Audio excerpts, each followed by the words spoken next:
നമസ്കാരം പ്രിയമുള്ളവരെ, എല്ലാവർക്കും ഒരിക്കൽ കൂടി എൻ മീഡിയയിലേക്ക് ഹാർദമായ സ്വാഗതം. ഇന്നലെ പാലക്കാട് ബൈ ഇലക്ഷനെ തുടർന്ന് BJPയുടെ പരാജയത്തെ തുടർന്ന് ജനൻ TVയിൽ ഒരു ചർച്ച കാണുന്നതിനിടയായി. അതിൽ BJPയെ പ്രതിനിധീകരിച്ച് സംസാരിക്കുന്ന നമ്മുടെ ഷോൺ ജോർജാണ്. PC ജോർജിൻ്റെ മകൻ. നമുക്കറിയാം അവരുടെ രാഷ്ട്രീയ നിലപാടുകൾ നമുക്കറിയാം. രാഷ്ട്രീയ ഓന്തുകൾ എന്ന് വിശേഷിപ്പിക്കാൻ പറ്റുന്ന ആളുകളാണ് രണ്ടുപേരും.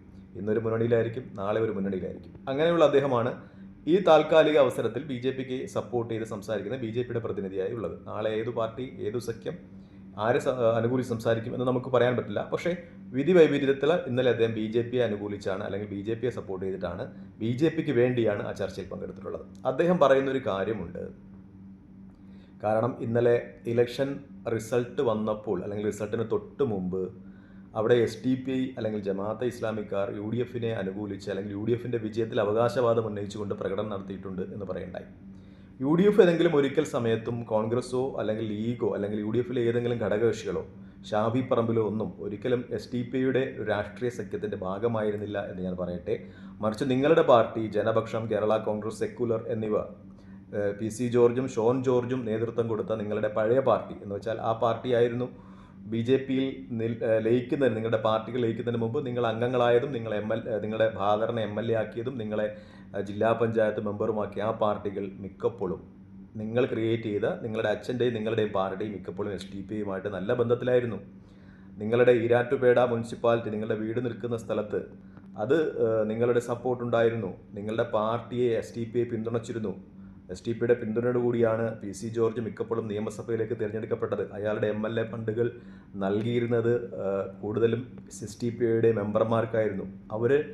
അവർ ആ മണ്ഡലത്തിലെ വികസന പ്രവർത്തനങ്ങൾക്ക് വേണ്ടി ഉപയോഗിച്ചത് നിങ്ങളുടെ അച്ഛൻ വഴിയാണ്. അഥവാ നിങ്ങളുടെ അച്ഛൻ്റെ MLA ഫണ്ടിൻ്റെ ഭൂരിഭാഗവും കൊടുത്തിരുന്നത് SDPയുടെ പഞ്ചായത്ത് മെമ്പർമാർക്കും അവരുടെ മുനിസിപ്പൽ കൗൺസിലർമാർക്കും ആയിരുന്നു. അരുവിക്കരയിൽ ബൈ ഇലക്ഷൻ ഉണ്ടായിരുന്നപ്പോൾ SDPയും നിങ്ങളും കൂടിയാണ് സ്ഥാനാർത്ഥി നിർത്തിയത്. നിങ്ങൾ SDPയുടെ എത്രയോ യോഗങ്ങളിൽ പങ്കെടുത്തിട്ടുണ്ട്.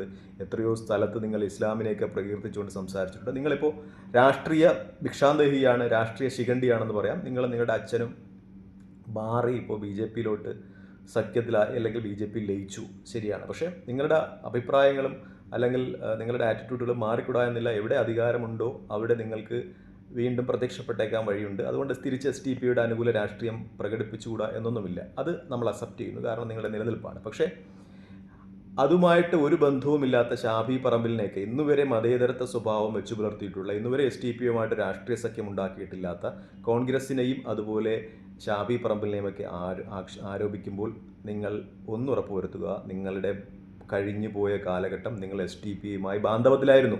ഇപ്പോൾ നിങ്ങൾ ഹൈന്ദവ തീവ്രവാദം പറയുന്നത് പോലെ തന്നെ നിങ്ങളന്ന് മുസ്ലിം അനുകൂല, അല്ലെങ്കിൽ കുറച്ചുകൂടി തീവ്രമായ മുസ്ലിം രാഷ്ട്രീയം, നമുക്കറിയാമല്ലോ മുസ്ലിം ലീഗ് കൈകാര്യം ചെയ്യുന്ന മിതവാദ രാഷ്ട്രീയമല്ലാതെ SDPI കൈകാര്യം ചെയ്യുന്ന അതിതീവ്രമായ ഒരു രാഷ്ട്രീയം നിങ്ങളും പങ്കുവച്ചിരുന്നു അവർക്കൊടൊപ്പം. അത് സത്യമല്ലേ?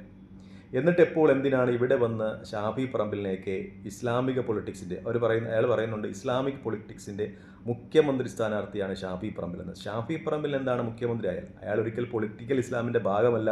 അയാൾ ഏതെങ്കിലും ഇസ്ലാമിക സംഘടനകളുമായിട്ട് ബന്ധമുള്ള ആളല്ല. ഏതെങ്കിലും ഇസ്ലാമിക സംഘടനയുടെ ഭാരവാഹിത്വമില്ല. അയാൾ കോൺഗ്രസ്സുകാരനാണ്. കോൺഗ്രസ്സിലെ ഏറ്റവും ക്രൗഡ് പുള്ളറായിട്ടുള്ള നേതാവാണ്. കോൺഗ്രസ്സിൽ അണികളെ പിടിച്ചിരുത്തുവാൻ കഴിയുന്ന നേതാവാണ്. ഉമ്മൻചാണ്ടിക്ക് ശേഷവും ഏറ്റവും ശക്തനായ ജനകീയ അടിത്തറയുള്ള നേതാവാണ്. അയാളുടെ മതം മുസ്ലിമായി എന്നതിൻ്റെ പേരിൽ മുഖ്യമന്ത്രി ആകുന്നതിൽ എന്തെങ്കിലും പ്രശ്നമുണ്ടോ? ഇല്ലല്ലോ. അയാൾക്ക് മുഖ്യമന്ത്രിയാകും. അയാൾ ഏതെങ്കിലും പൊളിറ്റിക്കൽ ഇസ്ലാമിൻ്റെ ഭാഗമല്ല, മറിച്ച് അയാൾ ജനകീയനാണ്. അപ്പോൾ അയാളെ അത്തരം ലേബലുകളിൽ മാറ്റി നിർത്താൻ ശ്രമിക്കാതിരിക്കുക എന്നാണ് ഷോൺ ജോർജിനോട് പറയാനുള്ളത്. അയാളെന്ന് പറഞ്ഞാൽ ആരും കേൾക്കില്ല, എങ്കിലും ഇത്തരം പൊളിറ്റിക്കൽ ഇസ്ലാമിൻ്റെ മുഖ്യമന്ത്രി സ്ഥാനാർത്ഥിയാണ് അയാൾ എന്നുള്ളൊരു വാദഗതി ഉയർത്താതിരിക്കുക. അയാൾ ഒരിക്കലും ഏതെങ്കിലും ഒരു ഇസ്ലാമിക സംഘടനകളുടെ ഭാഗമല്ല. അയാൾ അടിയുറച്ച കോൺഗ്രസ്സുകാരനാണ്, 100% കോൺഗ്രസ്സുകാരന്. അതോടൊപ്പം തന്നെ അയാൾ ഒരു മതവിശ്വാസിയും കൂടി ആയിരിക്കാം. പക്ഷേ അയാളെ പൊളിറ്റിക്കൽ ഇസ്ലാമിൻ്റെ മുഖ്യമന്ത്രി സ്ഥാനാർത്ഥി എന്ന് വിളിച്ച് ആക്ഷേപിക്കരുത് എന്നാണ് എനിക്ക് പറയാനുള്ളത്. മറ്റൊന്നുകൂടി പറഞ്ഞുകൊള്ളട്ടെ, എത്രയോ സമുദായത്തിൽ എത്രയോ ആളുകൾ കേരളത്തിൽ മുഖ്യമന്ത്രിയായിട്ടുണ്ട്.